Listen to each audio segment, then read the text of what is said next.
আসসালামু আলাইকুম, আমি মোহাম্মদ রিফাত হোসেন। আমি সিপিআই ম্যানেজমেন্ট টেকনোলজিতে মেকাট্রনিক্স নিয়ে স্টাডি করছি। সিপিআই পলিটেকনিকটা মূলত রয়েছে মিরপুর 6-এ। আসলে আমার ইচ্ছা ছিল ছোটোবেলা থেকেই আমি অনেক বড় কিছু করব এবং দেশের বাইরে বিভিন্ন কম্পিটিশন করব।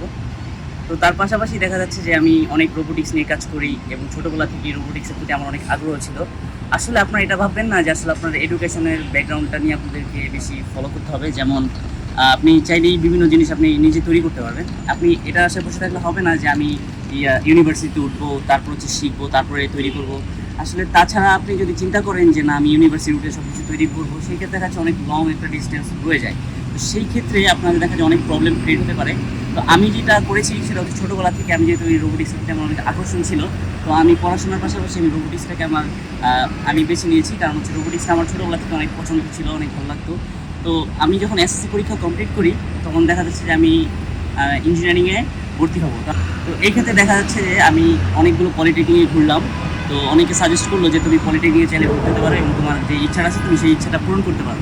তো সেই দেখে আমি অনেকগুলো পলিটেকনিক ঘুরলাম এবং সব কিছু দেখলাম। আসলে আমার কাছে মনে হলো যে CPI polytechnic one of the best polytechnic মেকাট্রনিক্সের জন্য। কারণ মেকাট্রনিক্সের মধ্যে বাংলাদেশের বেসরকারি পলিটেকনিকের মধ্যে একটাই রয়েছে মিরপুর 6-এ। তো আমি সেখানেই পড়াশোনা করেছি এবং এখনও করছি। তো পড়াশোনার পাশাপাশি আমি যখন 5 সেমিস্টারে ছিলাম তখন আমি নাসাতে কম্পিটিশন করতে এসেছি। 2025 সালে আমি যখন 5 সেমিস্টারে পড়তাম তখন থেকে আসলে আমার ইচ্ছা ছিল যে আমি দেশের বাইরে কম্পিটিশন করব। তো আল্লাহ চাইলে কিনা করতে পারে আপনাদেরকে মানে অনেক উপর পর্যন্ত নিয়ে যেতে পারে। তো আপনার যখন ইচ্ছা থাকবে এবং শক্তি থাকবে তো আপনি চাইলেও বিভিন্ন দেশের থেকে আপনি কম্পিটিশন করতে পারেন। তো আমার ইচ্ছা ছিল ছোটোবেলা থেকেই মানে নাসাতে যাওয়ার এবং নাসার যেই স্বপ্নটা ছিল সেটা বাস্তব করার জন্য 2025 সালে আমি NASA human exploration rover challenge একটি কম্পিটিশনের মধ্যে আমি নাসা আলাবামা হান্সভিল আলাবামাতে আসি এবং রকেট এটা হচ্ছে হান্সভিল আলাবামা হচ্ছে একটি রকেট সেন্টার, যেটা হচ্ছে ইউএসের নাসার একটি স্পেস স্টেশন। তো সেখান থেকে আমি আমার কম্পিটিশনটা যেটা আছে সেটা সাকসেসফুলি কমপ্লিট করতে পারি। সেই কম্পিটিশনের মধ্যে দেশে প্রায় 10তম হই এবং 2026 এসে আমি আরেকটি কম্পিটিশন আসে, সেটা হচ্ছে রোবোবোট কম্পিটিশন 2026।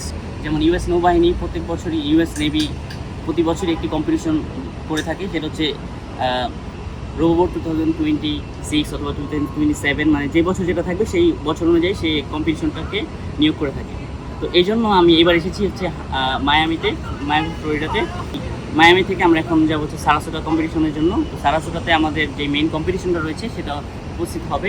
মূলত আপনাদের যাদের ইচ্ছা রয়েছে তারা আপনারা চাইলেই অনেক কিছু করতে পারবেন দেশের জন্য। তো আসলে আপনারা এটা ভাববেন না যে আপনারা কিছু করতে পারবেন না, অবশ্যই কিছু করতে পারবেন। এবং তার পাশাপাশি আমার অনেক সাপোর্ট ছিল, ফ্যামিলি সাপোর্ট থেকে শুরু করে আমার টিচাররা অনেক সাপোর্ট করেছে। মাহাদি স্যার আমাকে অনেক সাপোর্ট করেছে, আমার পলিটেকনিকের চেয়ারম্যান ওবায়দুল্লাহ মিন স্যার তিনি আমাকে অনেক সাপোর্ট করেছে এবং আর্থিকভাবে সাহায্য করেছে এবং সাপোর্ট করেছে Abdur Rahman sir, Prince sir আমাকে অনেক সাপোর্ট করেছে। কারিগরি শিক্ষা বোর্ডে আমি প্রথম নাসাতে কম্পিটিশন করতে আসতে পেরেছি। এই সকলকে জানাই আমার পক্ষ থেকে অগ্রিম শুভেচ্ছা ও অভিনন্দন।